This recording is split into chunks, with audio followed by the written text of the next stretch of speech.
Hello student, मैं doctor Ramkaran Yadav, assistant director enterprise at government Ramchandra Khetan polytechnic college Jaipur. आज हम projectile motion जो कि अप्लाइड मैकेनिक्स से संबंधित 106 विषय से संबंधित है, ये इस ई लेक्चर की आउटलाइन है जिसमें प्रोजेक्टाइल मोशन संबंधित पॉइंट्स को कवर किया गया है। सबसे पहले हमें समझना है कि प्रोजेक्टाइल मोशन क्या होता है। इसको डिफाइन करेंगे। Projectile motion is the one whose trajectory is parabolic. अब इसमें हमने 3 एग्जांपल लिए हैं। इसमें देखिए, एक प्लेयर जो है एक फुटबॉल के किक मार रहा है, तो जिसके कारण से जो पाथ बनता है वो एक पैराबोलिक नेचर का होता है, जिसे हम प्रोजेक्टाइल मोशन कहेंगे। इसी तरह से देखिए, फुटबॉल के बाद हम देखेंगे दूसरा बास्केटबॉल भी एक एग्जाम्पल हो सकता है, जिसका पाथ जो है ये पैराबोलिक या ट्रेजेक्टरी मोशन को रिप्रेजेंट करता है। इसी तरह से एक वाटर स्प्रिंकलिंग फाउंटेन है, जिसका पाथ जो है पैराबोलिक या प्रोजेक्टाइल मोशन को रिप्रेजेंट करता है। इस तरह से अब सबसे पहले प्रोजेक्टाइल मोशन की जो कैरेक्टरिस्टिक्स हैं उनका अध्ययन करेंगे। इस ग्राफ में आप देखिए, ये इसके अंदर y और ये x, तो इसमें 2 एक्सिस के अंदर मोशन होता है। इसमें ये माना जाता है कि एयर रेजिस्टेंस है वो नेग्लिजिबल होता है, और हॉरिजॉन्टल वेलोसिटी इसमें प्रोजेक्टाइल की जो है वो कांस्टेंट रहती है। एक्सलेशन एक्स डायरेक्शन में इसीलिए जो है 0 होगा, क्योंकि कांस्टेंट वेलोसिटी होती है। वर्टिकल जो वेलोसिटी है इसके अंदर आप देखिए कि यहाँ पे इनिशियली इंक्रीज होती है, फिर यहाँ पे 0 होती है, और इस पाथ के अंदर नीचे जाके जो है ये फिर वापस नेगेटिव डायरेक्शन में इंक्रीज होती है। तो एक्सीलरेशन जो है ऑलमोस्ट जो है वाई डायरेक्शन के अंदर कांस्टेंट होता है, जो कि वर्टिकली डाउनवर्ड डायरेक्शन, और इसका मैग्नीट्यूड जी होता है, और जो कि ग्रेविटेशनल फोर्स के कारण होता है, और ये पाथ का जो है इस तरह से फॉर्मेशन होता है। अब हमें इसकी इक्वेशंस प्रोजेक्टाइल मोशंस की समझनी पड़ेंगी, तो उसके पहले हम प्रिलिमिनरी लेवल के ऊपर, जैसे ये y और ये x जो है, तो इसमें एक इनिशियली हम u जो है वेलोसिटी लगाते हैं, जिसके 2 कंपोनेंट x डायरेक्शन में u cos थीटा और y डायरेक्शन में u sin थीटा होता है। तो ux u cos theta, uy u sin theta. ठीक है, तो इसके अंदर यहाँ से यहाँ तक ये जब पहुंचता है तो ये टाइम ऑफ फ्लाइट होता है, जिसको हम आगे भी अध्ययन करेंगे। तो यहाँ पे बेसिकली हॉरिजॉन्टल मोशन और वर्टिकल मोशन, जो कि हमने कहा कि x और y 2 डायरेक्शन में मोशन होता है, तो x डायरेक्शन में हम मोशन देखेंगे। तो यहाँ पे इसका जो एक्सेलरेशन है ax वो 0 होता है, क्योंकि इस डायरेक्शन के अंदर एक्सेलरेशन जो है मतलब ग्रेविटेशनल जो है वो 0 होता है। तो यहाँ जब हम काइनेमेटिक इक्वेशंस अप्लाई करेंगे तो Vx equal to ux plus ax into t, क्योंकि x डायरेक्शन में, इसलिए ये x जो है इनका बेस बना दिया। ax 0 हो गया, तो यहाँ Vx जो है u cos थीटा हो गया। इसी तरह से डिस्टेंस जो है कवर करने की जो बात करेंगे, तो x equal to ux into t plus 1/2 ax t square equal to, अब यहाँ पे ax 0 है तो ये टर्म 0 हो गई, तो x जो है ux t हो गया। तो ux की वैल्यू हम यहाँ से रखेंगे u cos थीटा, तो x equal to ut cos theta. तो इस तरह से हॉरिजॉन्टल मोशन हो गया। अब वर्टिकल मोशंस के अंदर हम बात करेंगे, तो इसके अंदर g जो है डाउनवर्ड डायरेक्शन में काम कर रहा है, तो यहाँ पे एक्सेलरेशन y डायरेक्शन माइनस जी होगा। तो काइनेमेटिक जो इक्वेशंस होती हैं, जिसमें वर्टिकल मोशंस के हिसाब से हम देखेंगे, तो तीनों जो इक्वेशंस होती हैं कांस्टेंट एक्सेलरेशंस के लिए v y equal to u y minus g t, क्योंकि एक ही जगह हमने माइनस जी रख दिया। इसी तरह से डिस्टेंस के लिए y equal to u y t minus 1/2 g t square, v y square equal to u y square minus 2 g y. तो इस तरह से तीनों इक्वेशन, इस तरह से इनका ट्रांसफॉर्मेशन होता है। तो हम देख सकते हैं बेसिकली यू साइन थीटा और यू कोस थीटा जो है कंपोनेंट के आधार पे इसके अंदर हमने मोशन देखा। अब है इसमें फर्स्ट टर्म है time of flight. Time of flight इसे हम उड्डयन काल भी कहते हैं। तो इसको किस तरह से परिभाषित करेंगे कि ये पॉइंट ऑफ प्रोजेक्शन है, और ये हॉरिजॉन्टल प्लेन जिसके ऊपर ये रीच करता है पॉइंट, ये इसका टारगेट पॉइंट है। तो इस तरह से मूव करता हुआ ओ ए बी इस पाथ पे आता है। तो यहाँ से यहाँ तक जो ये मोमेंट होता है, उसमें जो टाइम कवर किया जाता है उसको टाइम ऑफ फ्लाइट या टाइम ड्यूरेशन कहते हैं। तो ये जो है इसको हम OB जो है इसको x से रिप्रेजेंट करेंगे, जैसा कि हम पूर्व में देखा था हॉरिजॉन्टल मोशन की जो इक्वेशंस, तो x equal to ut cos theta.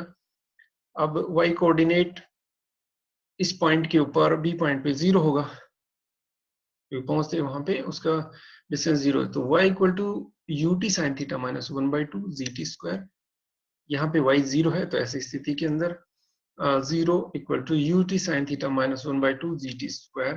तो यहाँ पे t हम कॉमन ले लेते हैं, इनको लेफ्ट साइड में ले जाके, और t common u sin theta minus 1/2 gt। तो यहाँ से इस दो टर्म आती है हमारे, या तो t0 होगा या फिर u sin theta minus 1/2 gt0 होगा, क्योंकि t0 यहाँ नहीं हो सकता क्योंकि इस b पॉइंट के ऊपर t की सर्टेन वैल्यू होगी, तो ऐसी स्थिति के अंदर दूसरी टर्म है 0 होगी। तो t की वैल्यू हमारी इस तरह से आती है t equal to 2u sin theta upon g, और ये जो टाइम है ये b पे रीच करने का जो टाइम है ओ ए बी पाथ पे होते हुए, तो t को, स्मॉल t को हमने अब कैपिटल T मान लिया जो टाइम ऑफ फ्लाइट को रिप्रेजेंट करने के लिए। तो यहाँ वैल्यू आती है t equal to 2u sin theta upon g। तो ये इक्वेशन नंबर फर्स्ट है जो हमें याद रखनी है। इसी तरह से दूसरा टर्म है रेंज या परास।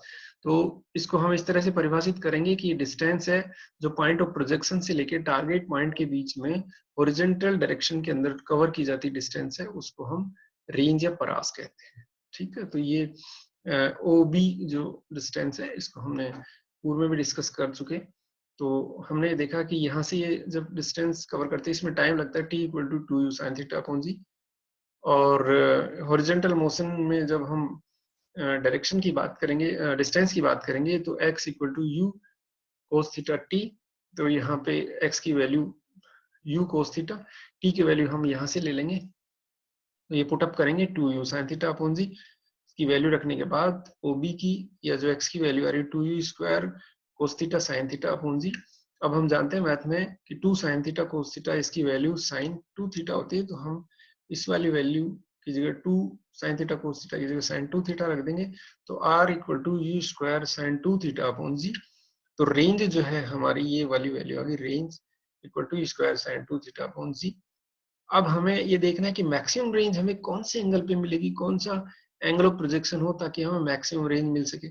तो ऐसी स्थिति के अंदर हम देखते हैं कि थीटा यदि 45 रखें तो sin 2 थीटा 90 हो जाएगा, तो ये 1 के बराबर। तो यहाँ हमें r maximum u square upon 2g मिलता है।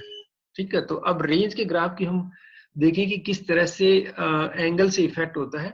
तो अब देखिए 90 के ऊपर इसकी रेंज यहाँ पे 0, फिर धीरे धीरे फिर ये बढ़ रही रेंज 75, फिर 60 पे यहाँ जा रहा है, 45 पे मैक्सिमम डिस्टेंस कवर कर रहे हैं, यानी कि रेंज इसकी मैक्सिमम।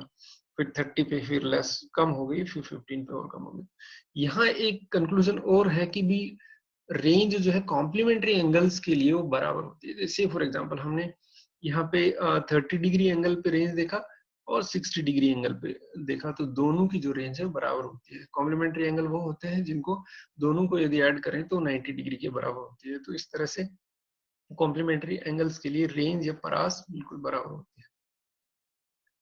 अब तीसरा है इसके अंदर मैक्सिमम हाइट। तो ये उच्चतम जो ऊंचाई पे पहुंचेगा पार्टिकल, यहाँ से ए पॉइंट है, और इसकी मैक्सिमम हाइट, ये मैक्सिमम हाइट है जिसे हमने एच से रिप्रेजेंट किया है।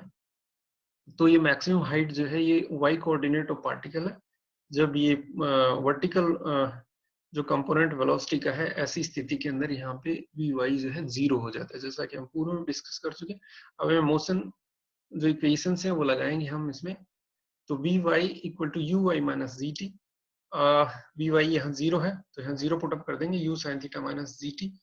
तो यहाँ पे t की वैल्यू हम निकालेंगे u sin theta upon g। तो ये जो टाइम वो है जब पार्टिकल यहाँ हाईएस्ट पॉइंट पे पहुंचता है। तो यहाँ एक कंक्लूजन और है कि ये जो टाइम है जब हम टाइम ऑफ फ्लाइट से इसका कंपैरिजन करते हैं, तो time to reach maximum height जो है ये half of the time of flight, यानी कि यहाँ इस पॉइंट से लेकर यहाँ तक पहुंचने में जो टाइम लगता है और जो हाईएस्ट पॉइंट पे पहुंचने में जो टाइम लगता है वो इस टोटल टाइम का आधा होता है। वहां पे 2u sin थीटा अपॉन जी था और यहाँ पे u sin थीटा, तो ये हाफ ऑफ टाइम फ्लाइट। तो ये हमें जो है ये रिजल्ट ये हमें ध्यान रखना है। अब मैक्सिमम हाइट को का डेरिवेशन देखते हैं कि h जो बेसिकली एक डिस्टेंस है वर्टिकल डायरेक्शन, तो s equal to ut minus 1/2 gt square, इससे हम पुट अप करेंगे तो उसके इक्विवेलेंट हमने कन्वर्ट कर लिया, h equal to u y t minus 1/2 gt square, ये डिस्टेंस है।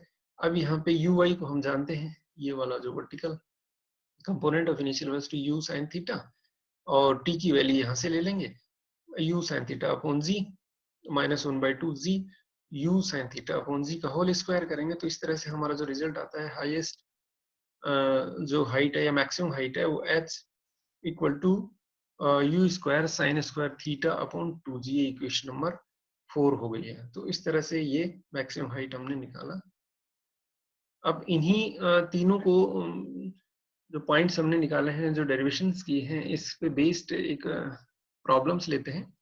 A bullet is fired at an angle of 30 degree from horizontal with velocity 500 metre पर सेकेंड, यानी कि एक गोली 500 मीटर पर सेकेंड के वेग से क्षैतिज के साथ 30 डिग्री कोण बनाती दागी जाती है। तो ऐसे में टाइम ऑफ फ्लाइट, या जिसे उड़न काल भी कहते हैं, और रेंज जिसे परास कहते हैं, और ये मैक्सिमम हाइट यानी अधिकतम ऊंचाई, ये हमें कैलकुलेट करनी है।